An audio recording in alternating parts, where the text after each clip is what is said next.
Opinion HD की videos देखने के लिए हमारा चैनल सब्सक्राइब कीजिए और पेज को भी लाइक कीजिए ताकि आप हमारी आने वाली तमाम वीडियोस से बाखबर रह सकें।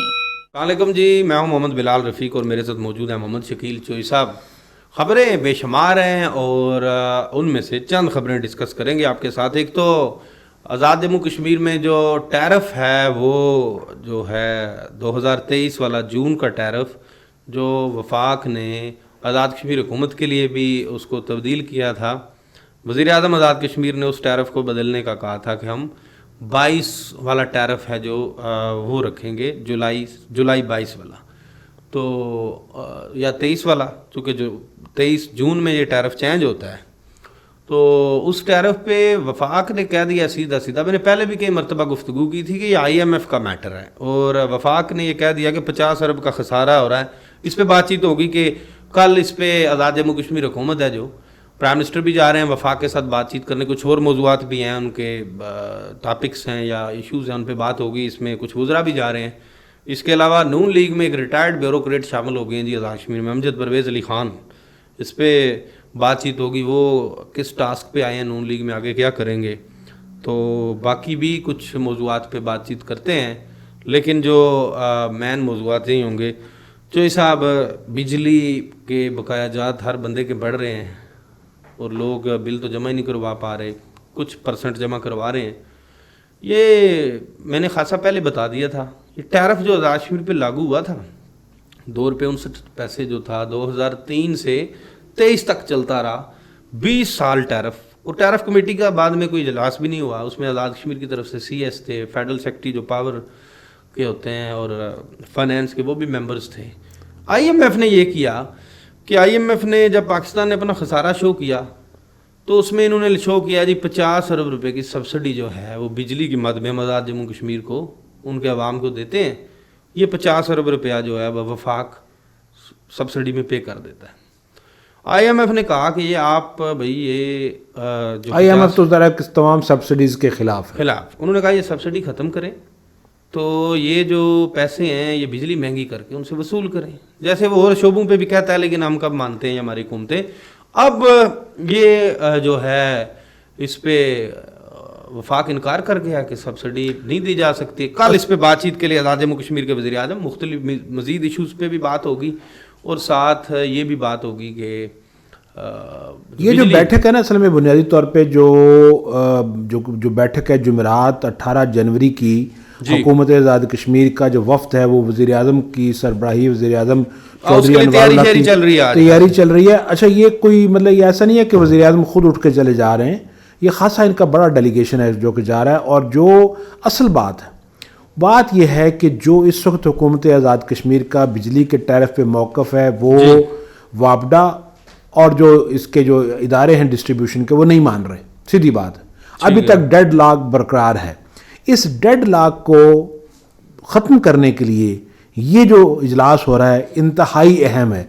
यानी मेक एंड ब्रेक वाला काम जो है वो वज़ीर-ए-आज़म और जैसे बाकी लोगों का मौक़िफ़ है कि जो आप जिस कीमत पे आप यहाँ से बिजली ख़रीदते हैं तो आप हमें उसी कीमत पे दे दें, हम खुद डिस्ट्रीब्यूट करवा देंगे। वो कहते हैं कि जनाब नहीं, इससे तो सारा हमारा निज़ाम जो है ना सारा आगे पीछे हो जाएगा। लेकिन ये मामला ना कुछ ले देंगे नहीं जिसको कहते हैं।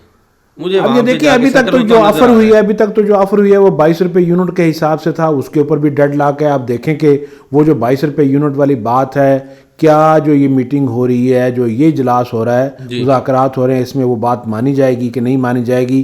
क्योंकि अगर वो भी हुआ तब भी ज़ाहिर है कि ये बहुत बड़ी बात है कि जो अवामी एक्शन कमेटी है या मीरपुर बार एसोसिएशन की तहरीक है वो तो इनके ख़िलाफ़ है। और फिर इसके अगर आप मीरपुर का किसी का भी आना जाना हो तो आप देखें कि अभी भी एहतजाजी कैंप लगे हुए हैं। गो इस बात पे तनकीद होती है कि जनाब तहरीक कमज़ोर होगी, सारा कुछ हो गया, लोग अब नहीं निकलेंगे। लेकिन ये बात अल्टीमेटली आपको सेटल करनी पड़ेगी کیونکہ یہ وہ چیز ہے جو کہ اب یہاں تک آپ لے کر آ گئے ہیں نا جذبات کو اور لوگوں کے جس کو کہیں توقعات کو, تو اب ظاہر ہے کہ آپ کو کوئی نہ کوئی سچویشن کرنی پڑے گی. جیسے میں نے کہا ہے کہ لے دے کے کوئی معاملہ جو ہے نا, ہاں ظاہر ہے کہ اس کے اوپر ہوگا.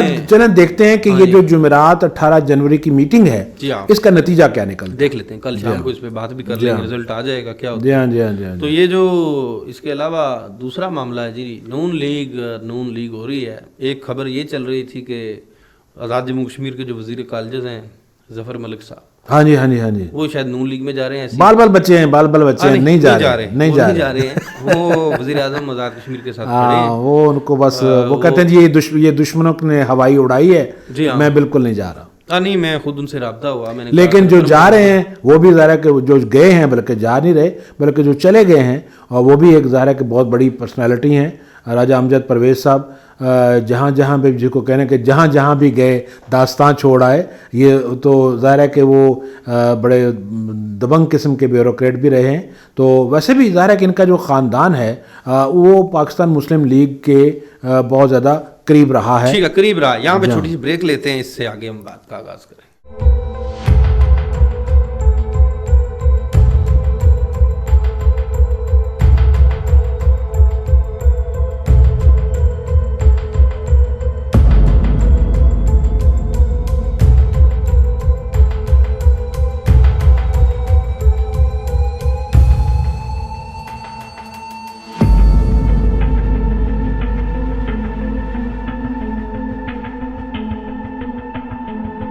Welcome back after the break.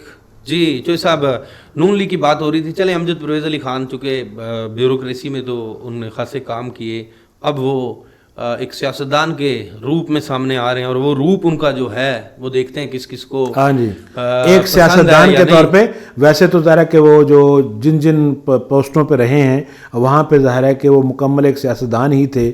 جس طرح بھی انہوں نے ساری چیزیں مینج کی, مینج انہوں نے ٹھیک کیا, صحیح کیا, غلط کیا, درست کیا, غلط کیا, جو بھی کیا, لیکن جس محکمے میں وہ رہے انہوں نے اس محکمے میں مطلب اپنی کمانڈ کے ساتھ انہوں نے سارا کام کیا. اب چونکہ وہ شاید آگے یہ بھی چونکہ دیکھنے والوں کو وہ اب انہوں نے جاتی امراء میں مشتاق مناز صاحب جو ہمارے دوست ہیں, صافی سیاستدان ہیں, ان کے ہمراہ ملاقات کی قائد PMLN میاں نواز شریف سے, اور آئندہ چند دنوں میں وہ ایک جلسہ رکھیں گے. اور اس جو ملاقات کی امجد پرویز علی خان صاحب نے وہ جا کے مشتاق مناز صاحب کے ساتھ کی, لیکن نہ وہاں پہ کوئی بڑا قابل ذکر اور کوئی نام جماعت کا نہیں تھا. اب جو جلسہ ہوگا اس میں سارے لوگ موجود ہوں گے, اور امجد پرویز علی خان آئندہ امیدوار ہوں گے آزاد جموں کشمیر کی قانون ساز اسمبلی کے حلقہ LA6 سمانی سے, جس حلقے سے اس وقت ممبر اسمبلی ہیں چودھری علی شان سونی, اور مسلم لیگ نون کے وہاں سے جو ٹکٹ ہولڈر اور امیدوار ہوا کرتے تھے راجہ رزاق صاحب جو ریٹائرڈ کمشنر بھی ہیں, لیکن وہ ایک دفعہ ممبر اسمبلی غالباً ہوئے شاید 90s یا 91 کے الیکشن میں.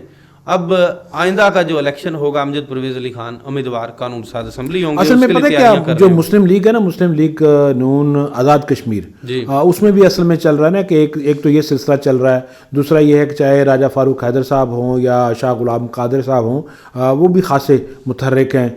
کوئی شادی اور کوئی خوشی غمی جو کوئی ایونٹ ہے اس کو نہیں چھیڑ رہے, ظاہر ہے کہ اس کو نہیں چھوڑ رہے. تو وہ بات یہ ہے کہ ظاہر ہے کہ یہ سلسلہ تو چل رہا ہے نا, ظاہر ہے کہ اس میں ظاہر ہے کہ طارق فاروق صاحب نے بھی یہاں پہ آ کے میرپور میں کچھ لوگوں سے بات چیت کی.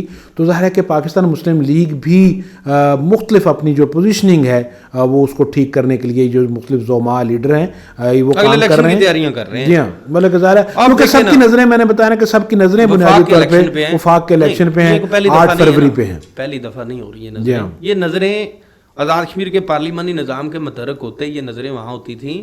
وہاں جو پارٹیاں طاقتور ہوتی تھیں, اقتدار میں ہوتی تھیں, انہی کی حمایت یافتہ یا انہی کی برانچز یہاں پہ برسر اقتدار آتی تھیں. تو اس دفعہ یہ روایت ٹوٹے گی تو نہیں نا. ہاں جی ہاں جی. تو سارے ظاہری سی بات ہے اب ہلکا وہاں. اب جیسے ظفر ملک صاحب سے میری بات ہوئی تو انہوں نے بتایا, جو ایجوکیشن منسٹر ہیں, چونکہ وہ پرائم منسٹر کے ساتھ بڑی مضبوطی سے کھڑے ہیں, وہ پرائم منسٹر کی ٹیم کا بڑا اہم حصہ ہیں. گزشتہ دنوں پرائم منسٹر چودھری نوار اللہ کوٹلی کے وزٹ پہ جب گئے ہیں, وہ جلسہ تھا, تو جلسے کے بعد انہوں نے کھانا ظفر ملک صاحب کے گھر کھایا. تو وہاں پہ خبر یہ چل رہی تھی سوشل میڈیا پر کہ کوئی साजिद मलिक एडवोकेट हैं जो उनके बड़े करीबी हैं, कोई असिस्टेंट एडवोकेट जनरल वगैरह रहे वो, तो उनके घर फारूक हैदर गए तो कहीं उन्होंने ज़ाती काम के लिए ज़फ़र मलिक से बात की कि उसको फिर खबर बना के जैसे फैला दिया गया। लेकिन जैसा कि होता है ज़फ़र मलिक आज भी प्राइम मिनिस्टर के साथ खड़े हैं। प्राइम मिनिस्टर क्या मूव करते हैं, वो अपनी पार्टी बनवाते हैं या जहाँ पे वो फैसला करेंगे। अब अगला तो ग्राउंड प्राइम मिनिस्टर को भी चाहिए ना, अगला इलेक्शन तो उन्होंने भी बिम्बर से कंटेस्ट करना है। कोई आजाद इसीलिए वो जो बात चल रही है ना, असल में तमाम बातें जो है ना वो जिसको कहना फिलर छोड़े जाते हैं, देखा जाता है, टेस्ट किया जाता है कि सूरत हाल कैसी है। जैसे कि बात चल रही थी 4 नए जो हलके हैं वो बन रहे हैं, वो क्रिएट किए जा रहे हैं, तो वो भी हो रहे हैं। लेकिन एक और आखिरी बात मैं करूंगा, जी बड़ी ब्रेकिंग न्यूज आ रही है अगले दिनों में। हाँ जी, वो मुझे भी पता और हम रोक के रखते हैं लेकिन वो बहुत बड़ी ब्रेकिंग न्यूज है। वो सरप्राइज आज़ाद जम्मू कश्मीर के वजीर आजम देने जा रहे हैं आज़ाद कश्मीर के अवाम को, सियासतदानों को, ब्यूरोक्रेट्स को। वो लेकिन पब्लिक सर्विस कमीशन का काम तो आज मुकम्मल हो गया। आज जो चेयरमैन और जो मेंबरान हैं उन्होंने अपना हल्फ उठा लिया है। अब अगली नजरें जो हैं एहतसाब ब्यूरो के बारे में है। हमने कल भी बात की थी, तो उसी में मजीद बात सिर्फ हम इतनी ही कर सकते हैं कि एक बड़ा सरप्राइज तो शायद जो कि उन 3 नामों के अलावा भी बड़ा सरप्राइज हो, वो हमारा मुंतज़िर है। तो चलें देखते हैं कि वहाँ पे क्या निकलता है। अच्छे की उम्मीद करनी चाहिए। बिल्कुल। हाँ जी, बहुत शुक्रिया जी। मुझे और मोहम्मद शकील चौधरी साहब को नए प्रोग्राम तक दीजिए इजाज़त। अल्लाह। You are watching Opinion HD.